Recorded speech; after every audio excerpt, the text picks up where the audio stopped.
Mes amis Bélier, bonjour, bienvenue pour votre tirage émotionnel, amoureux. Ceux qui me découvrent, soyez les bienvenus, cette chaîne est la vôtre. Alors mes amis Bélier, c'est waouh.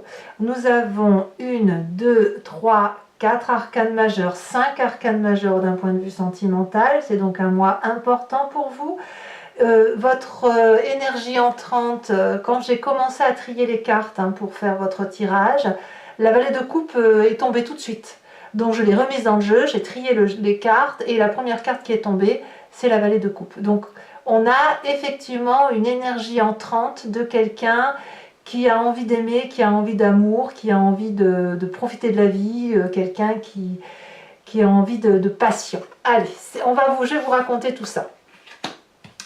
Nous avons donc, comme je vous le dis, cette vallée de coupe. Alors, elle peut traduire une personne que vous avez rencontrée ou que vous connaissez depuis un petit moment, qui vous fait la part belle, qui vous présente, qui vous montre peut-être que vous êtes une belle personne, qui vous montre toute votre beauté, qui est quelqu'un d'assez séducteur, quelqu'un d'amoureux peut-être aussi. Ça peut être une relation qui peut être passionnelle, qui démarre d'un coup de baguette magique, mais ça peut être aussi une relation qui s'est faite tout doucement et où on s'apprécie et où on voit la beauté de l'autre. Voilà, vous avez cette énergie-là, vous avez envie d'aimer, vous avez envie de partager, vous avez envie de passion, il y a la sève qui remonte. Voilà, c'est vraiment la vallée de coupe, c'est vraiment la personne qui se dépasse par amour et qui ne voit que de l'amour partout. Donc vous avez une énergie particulièrement positive. Ça peut aussi traduire une personne d'eau, que ce soit en ascendant ou en signe lunaire ou en signe ascendant, descendant. Pardon, j'ai des bêtises. Le signe solaire, le signe ascendant, le signe lunaire, qui soit en eau, donc cancer, poisson ou scorpion. Voilà. Qu'est-ce qui vous détournerait de cette énergie d'amour? C'est le fait que vous avez une mission à accomplir, une vie qui est absolument extraordinaire, alors peut-être que vous avez des obligations qui vous empêcheraient d'être trop aimant, trop papillonné par exemple, ou trop à vous laisser divertir, parce que vous avez des obligations sociales, morales, familiales, et puis peut-être aussi qu'il y a quelque chose aussi que vous ne voulez pas voir terminer en même temps. Admettons ici, si ce valet de coupe, c'est une personne que vous venez de découvrir et qui vous fait papillonner alors que vous êtes déjà en couple, vous n'avez pas forcément envie de détruire ce que vous avez déjà de plus beau, parce que vous y tenez particulièrement. D'ailleurs, vous avez quand même une harmonie sentimentale, émotionnelle dans votre vie. Il y a de belles âmes qui se sont rencontrées. Les enfants que vous avez vous font plaisir, ou les petits-enfants, peu importe. Donc le côté je papillonne affectivement et amoureusement, vous en avez envie, mais vous êtes quand même vous revenez très facilement à la raison parce que vous êtes déjà très très bien chez vous. Voilà. Alors peut-être que vous avez envie d'un peu plus que ce que vous avez déjà, mais quand même, bon an, mal an, vous êtes une personne accomplie d'un point de vue affectif. Il n'y a pas de manque majeur. Alors, cette carte peut aussi vouloir dire que de la simple émotion affective, émotionnelle ou passionnante que l'on vit, on va s'engager vers quelque chose de plus concret, de plus sérieux, soit s'installer ensemble, soit avoir un enfant, ça peut être ça aussi, c'est-à-dire qu'on se range du côté de la raison. Voilà. Vous venez d'un passé où la hiérophante est inversée. Autrement dit, tout ce qui concerne les us et les coutumes et la sagesse, c'était un peu compliqué. Parce que vous aviez des envies qui n'étaient pas compensées, vous aviez peut-être une certaine forme d'intolérance ou une jalousie qui était récurrente. Voilà, il y avait des règles à respecter qui vous venaient d'une morale qui était bien établie, peut-être de votre éducation, et quelque part, on n'avait pas trop envie d'en entendre parler, ou alors il y avait des promesses qui n'étaient pas tenues, on vous demandait à vous d'être de telle ou de telle façon, et puis cet autre n'avait pas de respect pour vous. Et c'est pas forcément dans le couple, ça peut être de façon plus élargie, ou alors on vous a appris à être d'une telle façon, mais c'était un peu en discordance avec ce que vous étiez au fond de vous-même. Donc c'est pas cohérent. On peut pas vous demander par exemple d'être fidèle si l'autre ne l'est pas, par exemple. Ou alors vous demander d'avoir une rigidité de fer, d'être tiré à 4 épingles si l'autre est toujours en train d'être basket et short. Enfin, je vous dis une bêtise, j'ai absolument rien contre les baskets et les shorts, mais on ne peut pas vous demander d'être ce que vous n'êtes pas, alors que l'autre ne respecte pas lui-même le code qu'il a imposé. Donc vous venez de ça, de quelqu'un qui a été obligé par d'autres d'agir de telle ou de telle façon au nom de l'amour. Et dans votre état d'esprit, eh ben, voyez, avec cette 5 de bâton, vous êtes en train de réguler tout ça. Vous êtes en train de refaire un peu le point dans votre action affective, parce que il y a quand même des envies sexuelles, il y a des envies d'apprendre des choses qui viennent de ces frustrations-là, de ce passé-là. Et c'est peut-être pour ça que vous avez cette vallée de coupe, cette envie de découvrir des choses que vous n'avez pas eues, ces désirs-là qui se manifestent en vous, de toute façon. Et vous êtes en train de confronter ce qui se passe dans votre présent, cette beauté de cette énergie que vous avez de votre présent, tout en fait, comment vous dire, j'ai l'impression que vous avez du mal j'espère que je ne vais pas être sanctionnée, mais vous avez du mal à dire merde au passé. Et de ce fait, vous êtes toujours tiraillé entre ce désir d'aimer, et vous le vivez pleinement, et cette nécessité d'être dans cette morale. Et là, clairement, le nouveau désir, les nouvelles pulsions, les nouveaux besoins, ils rentrent en confrontation avec ce passé, quel qu'il soit, même si c'est que dans la tête. Et vous êtes prêt à cette confrontation-là. Vous êtes prêt à vous dire que vous voulez vivre de la plénitude, vous voulez être heureux, vous voulez vous lâcher, vous voulez être libre. Mais pour ça, il faut regarder ce passé-là et il faut dire à quel point c'était nul ce passé. Et d'ailleurs, vous avez quand même une très très grande force, c'est ce soleil inversé. Alors le soleil, c'est tout ce qui est passion, c'est tout ce qui est joie de vivre. Bon là, c'est inversé, ça fait un peu peur, mais il ne faut pas.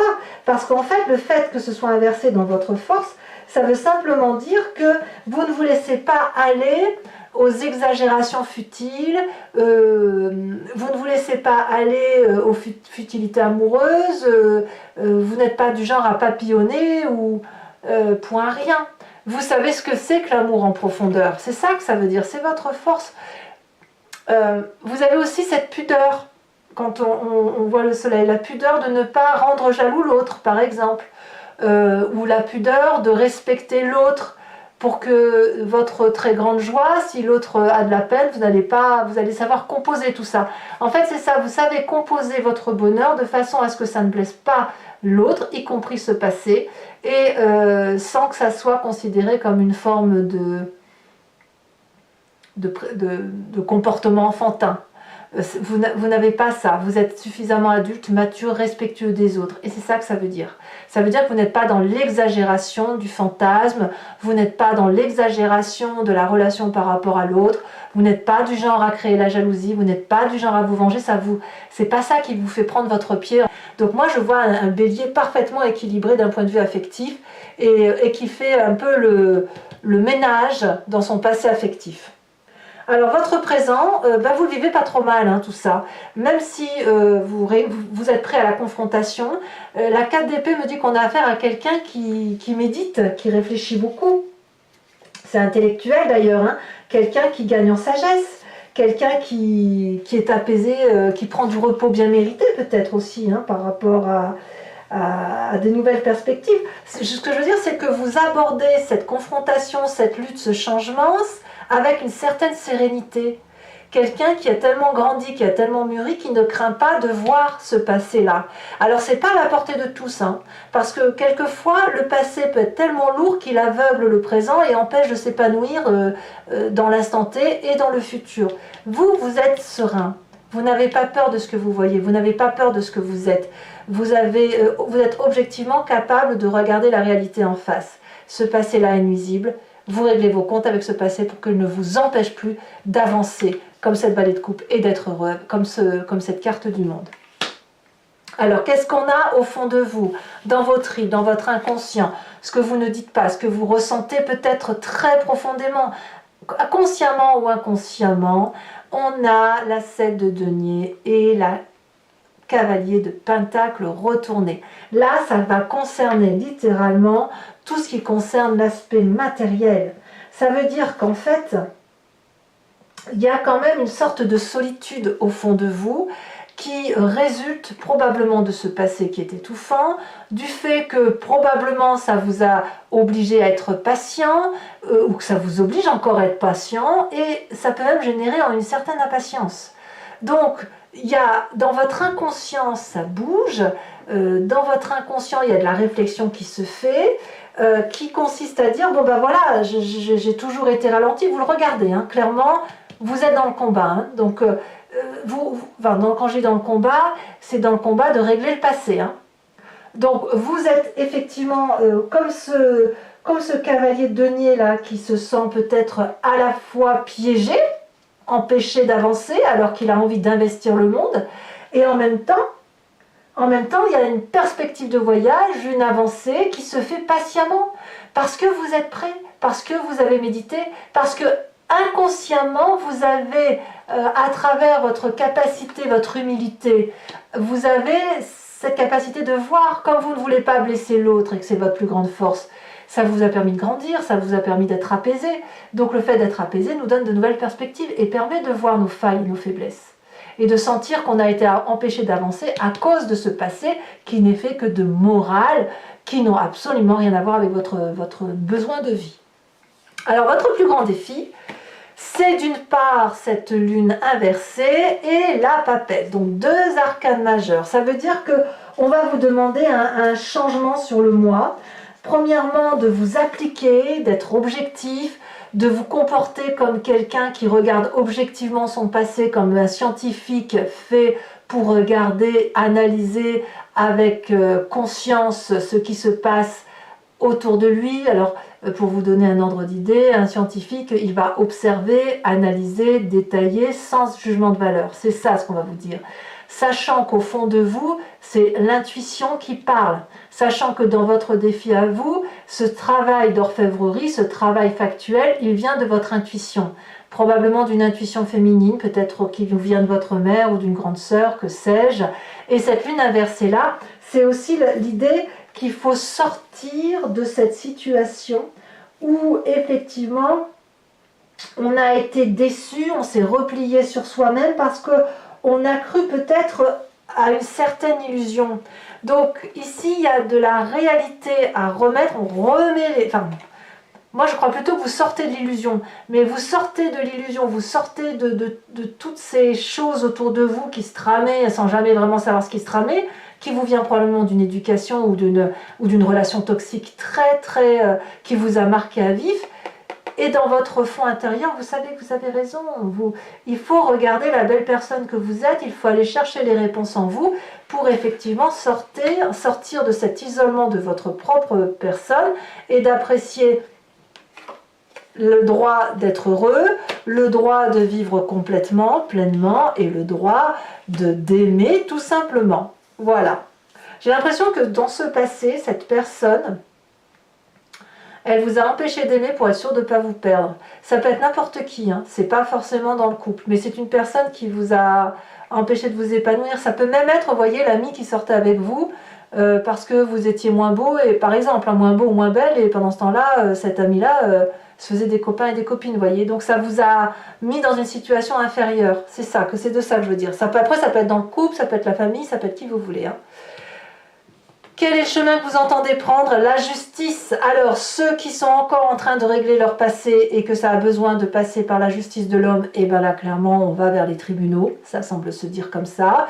Pour les autres, ça peut être juste une référence à une justice qui révèle d'un équilibre qui est enfin retrouvé parce qu'on règle son passé. Donc là, on s'en réfère à sa propre justice, à sa propre vision d'ensemble. Et on va droit, on est droit dans ses bottes et on sait où on va. Voilà, c'est comme ça que ça semble dire. Voilà mes amis béliers, c'est un très beau tirage Très beau tirage comme libérateur, hein. C'est une libération qui semble se présenter à vous et que vous avez envie de vivre avec sérénité. Je vais donc tirer, faire recouvrir le jeu si vous préférez. Allez, on va tout de suite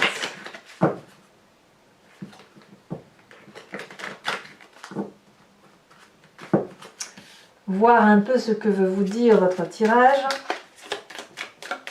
Ouh, regardez comme elle a bien sauté. L'as d'épée. C'est joli l'as d'épée. La carte du monde, la 21.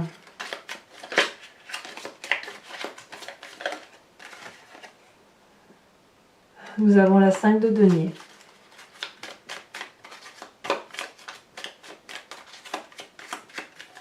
Sur le passé,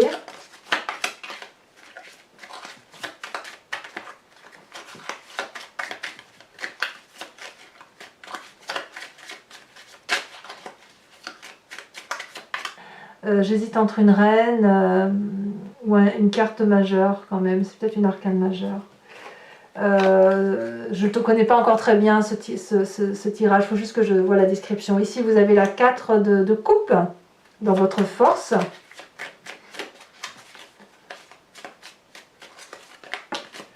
Nous avons dans votre état, oh, la carte blanche. La carte blanche avec la 7 de denier. C'est un mois magique hein, pour vous. Hein.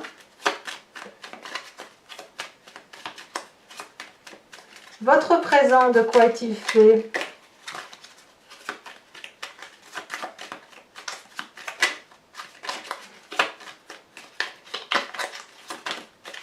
De cette 7 d'épée. Bravo. Vous êtes vraiment courageux hein, ce mois-ci, vraiment. Hein. Dans l'inconscient, ou le subconscient, enfin ce qui vit en vous, hein, de toute façon, ce qui vibre en vous au plus profond de vous.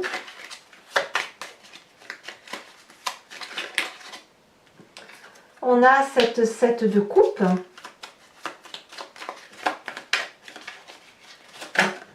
On a un peu un petit... Oh, le pendu dans votre défi. Ici, il y en a trop, donc je ne vais pas la prendre. En tout cas, regardez, celle-là, c'est la carte 21, hein, quand même. L'arcane majeure que vous avez. Alors, peut-être que certains béliers vont être tentés, séduits par autre chose et qui vont rentrer à la raison en disant pourquoi j'irai voir ailleurs alors que j'ai tout ce que j'ai chez moi. Voilà. Ce qui serait très très bien. Ici, on a la carte de la mort. Très très bonne carte. Bon, allez mes amis béliers, je vous tirerai une carte de l'oracle Evidentia. D'ailleurs, je vais vous la tirer tout de suite, celle-là. J'ai l'impression que j'ai n'importe comment. Oui, complètement, j'ai tout mélangé. Allez, celle-ci, elle se retourne. Vous voyez, regardez cette jolie carte. Alors, pour vous l'expliquer vite fait, ici, on a 2 alliances. Et ici, on a un espace vert où tout est possible.